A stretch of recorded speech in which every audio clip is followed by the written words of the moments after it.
I can remember him teaching me to tie my shoes. I can remember us racing in the park.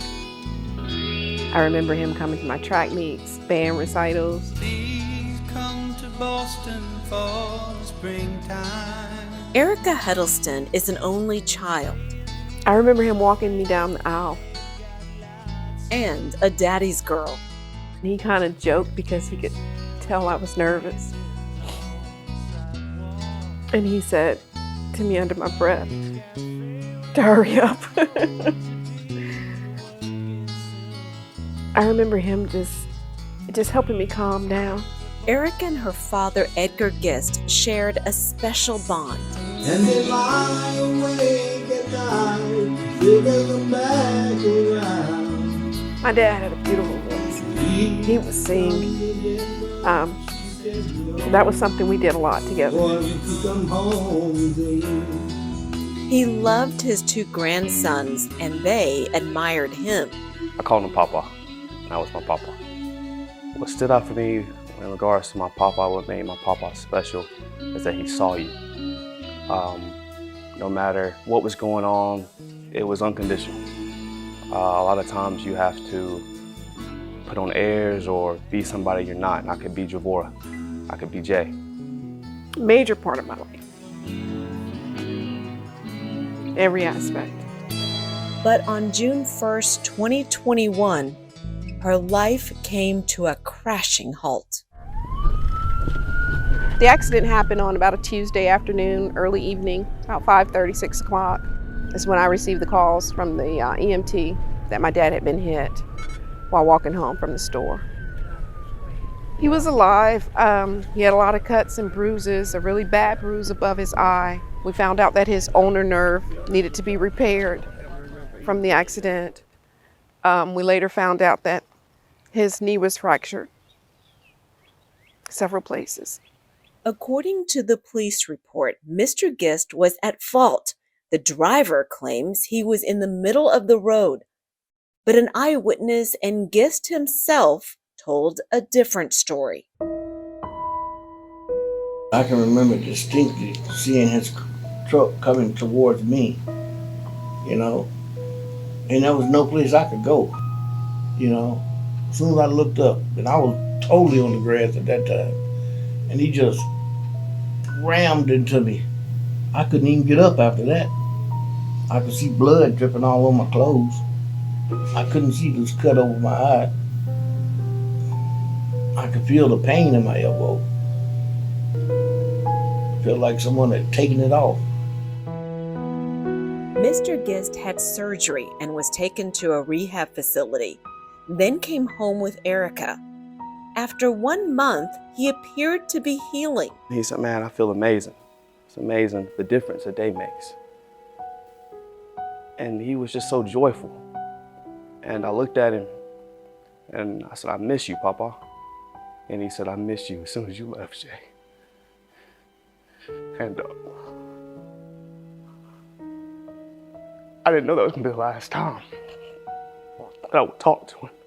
I always tell my mom that was the greatest gift you gave me, to FaceTime my Papa one last time. Unfortunately, he passed away after his second surgery, the one on his knee. He had a pulmonary embolism and died. That was all related to him being so sedentary from the injuries that he'd received. So now it was not just an injury case, it was a wrongful death case. Erica called injury attorney Chris Gunnels to help as she tried to make sense of what happened. So initially we thought this was not a good case. It was probably an open and shut case, mainly because the police had found our client, our eventual client, to be at fault. There was an eyewitness who was named in the police report, and it didn't look like it was going to be a good claim. So we kept it, and we were trying to figure out what to do with it, but I was definitely on the verge of turning this case down until I came and set foot on the ground myself. That's the only witness. Gunnels' investigation uncovered an eyewitness and police body camera footage. The most difficult thing is not having my dad anymore. What was your story first, though? But I think another thing is the way that it was handled. After watching the police body footage, how they handled the whole thing, how you can hear the driver trying to coerce them into being on his side. Nobody asking if my dad was okay. How you can hear the police, the disregard for my dad giving him my number. My reaction to the police, I filed a complaint, and although they responded to me where they documented all these things that I was saying that can be seen on the body cam, they found no wrongdoing on their police officers. The guy was dang near the middle of the road. He's trying to come across. Are you kidding me? Where's the humanity? Where's the investigation? Papa didn't deserve what happened. The way his life was taken, it shouldn't have happened. He was a simple man. He was walking to the store to get some milk. He was walking to the store, a couple of blocks away. It shouldn't have happened. Justice wasn't served. A life was taken. What's crazy about it is my papa made peace with it. He was angry. But even in that anger and everything that happened to him, he taught me so much. He made peace with it and forgave him. He forgave that person. He means the world to me. He was a father figure. He was my grandfather, obviously. But it was more than that. He was a friend. Somebody you could just talk to. Somebody I enjoyed his company with. He meant everything to me. Mr. Gist loved the water, so his family took his ashes to a beautiful beach, and there they said goodbye to their beloved patriarch. He's still hugging me. He's still holding me. I'll never let go. I'm the man I am today because of my papa. The most difficult thing is not having my dad anymore. And my dad was like my best friend. I feel like I've lost my GPS life.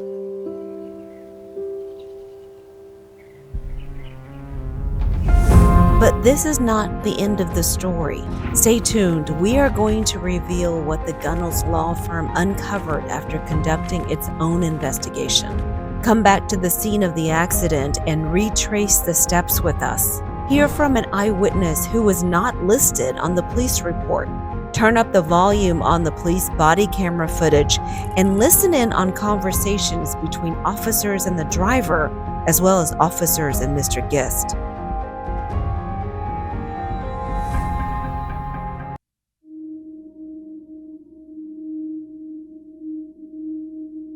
Initially, we thought this was not a good case. It was probably an open and shut case, mainly because the police had found our client, our eventual client, to be at fault.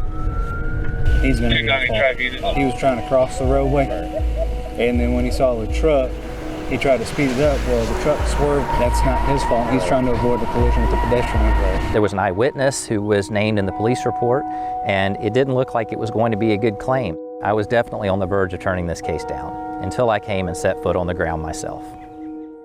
Attorney Chris Gunnels went to Columbus, Georgia to investigate the accident of 69-year-old Edgar Gist. He retraced the steps, found another eyewitness, and did some digging. According to his findings, the story didn't add up.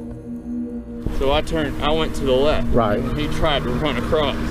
I remember coming around that corner because I was on the grass. I just couldn't get out of it. I tried everything I could to get out of this way. Yes, sir. Yeah, I just couldn't get out of this way.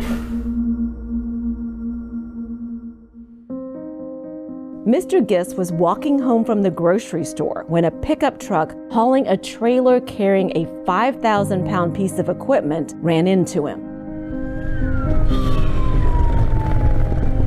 If you look at the police report, it states Mr. Gist was in the middle of the road.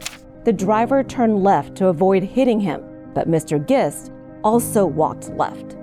The driver's story was that he was coming down this road and Mr. Gist was standing in the middle of the road, but he couldn't avoid him because he didn't see him in time. In fact, Mr. Gist himself and the eyewitnesses said that he was actually walking down the side of the road just as he should have been, a couple of houses away from his own home. But I can remember distinctly seeing his truck coming towards me, you know, and there was no place I could go. As soon as I looked up, and I was totally on the grass at that time, and he just rammed into me. I couldn't even get up after that.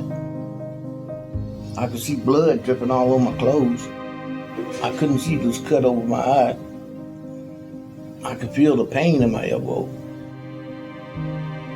Felt like someone had taken it off.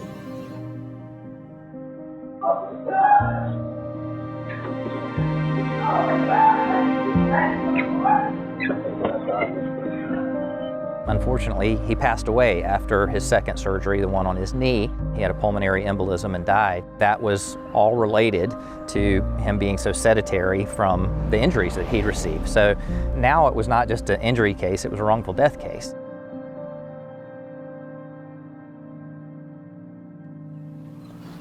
My dad was everything to me. July 1st, I lost my hero. I lost my navigation in life.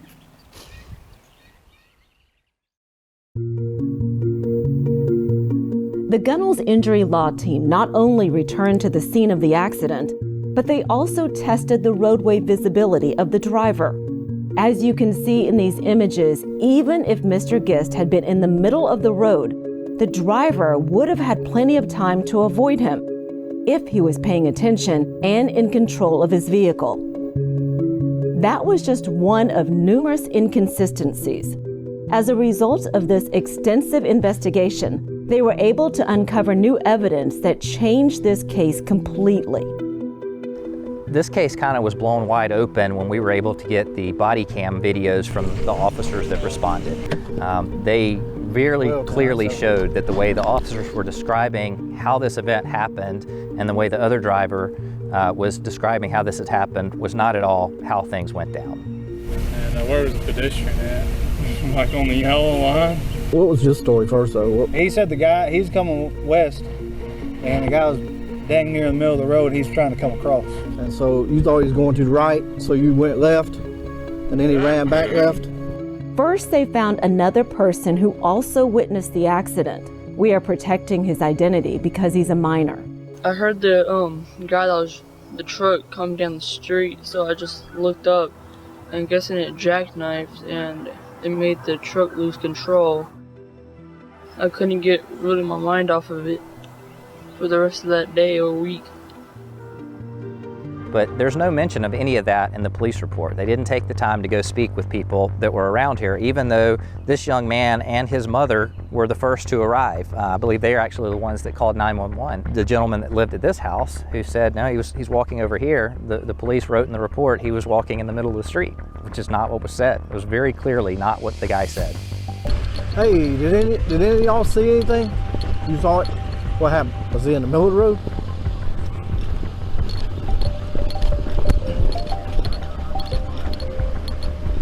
So he was here? Yeah. And that guy came in his lane? Okay. So he's saying he's pretty much in the middle of the lane? Well, no, he said he was on that. He was on his side of the road, and the guy in the truck swerved. A closer look at the body camera footage showed there were other things that didn't add up. There were just so many strange things. Like, he's coming down this road and he hits the gentleman right here. He doesn't stop in this area right here. He goes to the stop sign and turns the corner and parks on the road over there, which didn't make much sense to me. One of the first things he tells the officers in the video when they ask what happened is he says Mr. Gist was walking down the middle of the road, and he says he was walking right down the yellow lines. What happened? You're the driver? Yeah, I'm the driver. When I was yellow, on the yellow line, pretty much. So he was in the middle of the roadway? Yes, sir. All right. He was coming this way. Mm-hmm. And where was the pedestrian at? Like on the yellow line. This is exactly how the road was. There are no yellow lines on this road. So there were just a lot of things that didn't add up. One of the officers at one time, this guy was slurring his words and he was very worked up. I mean, am I at fault in this? I mean, because he was like in the middle of the road? He wasn't making a lot of sense, and heard one of the officers say to another, "You think this guy is DUI? He's like in front of him." I didn't go all the way. He said his adrenaline's going, which I get, but I mean, he's not stumbling around or anything like that. No, I'm just nervous because this is a brand new company. Just started 2.5 months. Watch out behind you. they didn't do any DUI tests or any field tests, and the video showed various things that just showed that to be untrue, including that the driver tried to pay Mr. Gist off at the scene. We have clients say things like that all the time, and Erica told us that her dad said that. Yeah, he got out the truck and asked me did I need some money. I was like, man, money ain't the least thing on my mind right now. My mind is on getting to the hospital. I frankly didn't believe it. And then it's in the video. It's not in the police report, but it's in the video. If they end up getting some kind of, win out of this, I'm screwed, man. My business is over. That's what I'm saying. I told the guy, I'm sorry for what happened, but man, I'll pay you cash right now. I've got, my business does very well. Yeah, so you have a license. You shouldn't tell nobody that, man. As soon as that police got there, he changed his story and told them I was in the middle of the street. And when the police came back and told me, I said, no, I wasn't in the middle of no street, man. I was on the side of the road when that car hit me. I know that for sure. I was totally on the side of the road. And he drove right at me. It ain't like he didn't see me. He was looking right at me. Right at me now. When I looked up and saw him coming, wasn't nothing I could do. I couldn't go nowhere. I couldn't dive out the way because he had got there for me too quick. All I could do was take the impact. Also on the police video, the driver admitted he was going over the speed limit. How fast were you going? I'm not trying to cut you off. No, I mean, 35. I could have been going more than that. But that was not found in the police report. But perhaps the most disheartening discovery would be this, what the family considers a lack of compassion. As he was sitting there, one of the officers asked if there was anybody they could get for him. I think meaning, did somebody live with him? Could they come get him? He lived alone. He was not married, and he gave them his daughter Erica's phone number. He was seriously injured, and he asked could they call his adult daughter, and that never happened. Huh? Whoever told me to give us the daughter, I don't know why would you do that? I don't know. Who's that? So I told him if he had family up the road, because he stays up the road, I'd go up there and talk to him. Oh, okay. But everybody lives by themselves, so somebody wrote down his family's, and he can call them. I was just gonna offer to go up there and let him know, hey, so-and-so's been in an accident. All right. Does that Who make wants sense? that? Yep. And then the garbage wants it. All right. It's a reminder that you always have to be thorough. I think about, for so many reasons, if I had not driven down here and taken a look myself, if I hadn't taken this case, if I hadn't done the investigative work, if we hadn't found the witness, if we hadn't gotten the body cam video, just how different a result this would have been. What happened next were 2 attempts to get the police involved. First, Erica tried. Erica initially reached out and filed her own complaint, and she got a very short form response saying, we don't find any misconduct. So I said, okay, well, we're gonna get involved in that now. They found no wrongdoing on their police officers. Are you kidding me? Where's the humanity? Where's the investigation? Then the Gunnels Injury Law team stepped in. Chris personally sent all of his findings to the police chief in a lengthy, detailed letter. Rather than attempt to address the issues, the police department did not even respond. We're not looking for money. We're looking for accountability here. What we're seeing on this video is just not right. This is not proper police work. While the discovery of what actually occurred allowed the claim against the driver to be addressed, Erica and Chris believe the conduct of the officers also needed to be addressed. Nobody comes to see me when everything's going right. Something bad's happened if you come seeking my services. But there's silver linings in these cases. We were able to help Erica get some closure in what was going on. We were able to figure out what actually happened. That was the thing. Everybody was just saying, well, it was your dad's fault. It was your dad's fault. And she said, no, it wasn't. My dad wouldn't have been walking in the middle of the road. And how did this person not see him? So for us, we were able to get her some answers.